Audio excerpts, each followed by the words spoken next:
Have you ever lost something valuable without realizing its worth? I'm not talking about keys or a phone. I mean opportunities, relationships, moments that never come back. Today, we're uncovering something disturbing, that sometimes the people who think they have the truth are the closest to losing everything. Welcome to a raw, unfiltered journey through Matthew chapters 12 to 18. This isn't a sermon, it's a mirror. Because the story we're about to explore isn't from 2,000 years ago. It's from yesterday, it's today, it's your life. You're walking through a wheat field with your friends. You're hungry. You simply pluck some heads of grain and eat. You're not stealing. You're not destroying. You're just feeding your hunger. But there are watchers. People who know every rule, people who've dedicated their lives to interpreting the law down to the last detail. These men, the Pharisees, don't see hungry people. They see violators. They don't see human need. They see Sabbath breaking. And in that moment, something cracks. It's not the law that breaks. It's something deeper. Sound familiar? Do you know someone, maybe yourself, who's prioritized being right over doing good? Who's chosen rules over people? Jesus doesn't debate theology with them. He tells them something that stings. The Sabbath was made for man, not man for the Sabbath. Structures exist to serve people, not to enslave them. But here's the twist that changes everything. After Jesus heals a man with a withered hand on the Sabbath, of course, the Pharisees don't repent. They don't open up. They do something worse. They leave the synagogue and plotted to kill him. Did you catch that? Religious, pious, observant people planning murder because their value system was exposed as empty. You don't even realize what you lost when you choose your pride over the truth. Jesus changes tactics. No more direct confrontation. Now he tells stories, parables. Because there are truths only the heart can catch when the mind is too busy defending its fortresses. The sower throwing seeds on rocky paths, among thorns on good soil. Where did your seed fall? On the shallowness of constant entertainment, on the worries that choke, or on deep ground where roots can survive drought? But there are two parables that hurt especially: the hidden treasure in the field and the pearl of great price. In both, the protagonist sells everything he has to obtain what really matters. Stop here. What are you accumulating that you can't take with you? What are you protecting that has no eternal value? Jesus isn't talking about religion. He's talking about existential investment. He's saying, the kingdom is like a treasure you find by accident, but recognize as your only hope. The tragedy isn't that the treasure is hidden. The tragedy is that most people walk over it every day without digging, without seeking, without risking. You don't even realize what you lost because you never valued it enough to search for it. Night falls over the Sea of Galilee. The disciples' experienced fishermen are caught in a storm that overwhelms them.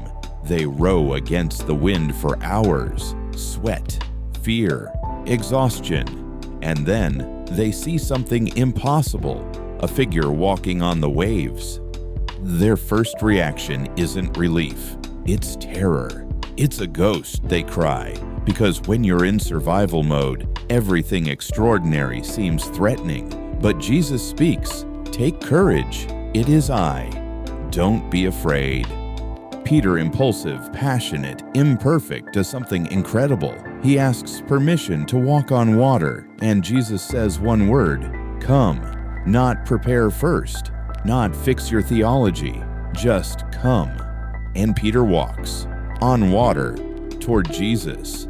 But then, when he saw the wind, he was afraid. It's not the storm that sinks him. It's his own fear, his own doubt, his own inability to keep his eyes on the one who gave him the power to walk. How many times have you received a come from Jesus, an opportunity to do the impossible? And how many times have you looked at the circumstances, the wind, and started sinking in your own panic? You don't even realize what you lost when you stop looking at the one who called you. Jesus takes him immediately, but the question remains, why did you doubt? Why do we doubt? Chapter 15. Jesus confronts not just Pharisees now, but scholars from Jerusalem, the heavyweights of religion, and their accusation is technical. Your disciples don't wash their hands before eating. Sounds trivial, right? But for them, this was sacred. It was the tradition of the elders. It was identity. It was purity. It was empty. Jesus responds with a devastating quote from Isaiah.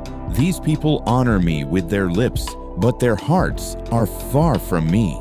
Translation: you can have perfect ritual and a rotten heart. You can wash your hands 1,000 times a day and have them stained with greed, cruelty, lust. And here comes the bomb. What goes into someone's mouth does not defile them, but what comes out of their heart. Jesus dismantles the entire structure of external purity. It's not what you eat. It's who you are. It's not your appearance.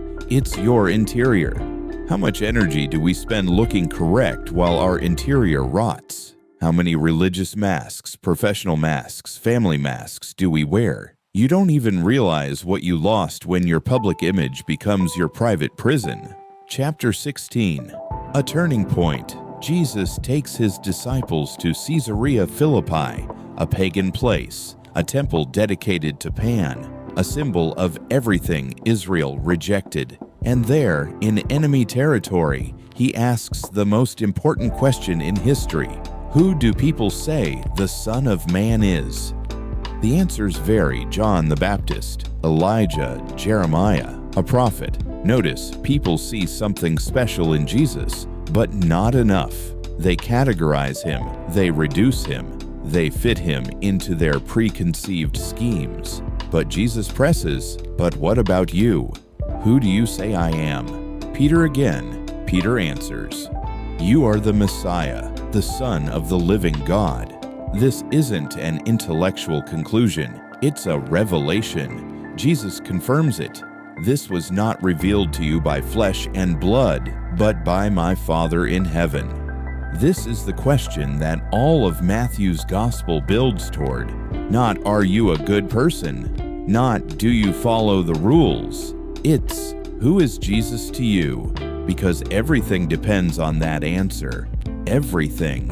And here comes the warning that hurts. Jesus begins to reveal he must go to Jerusalem, suffer, die, and rise again.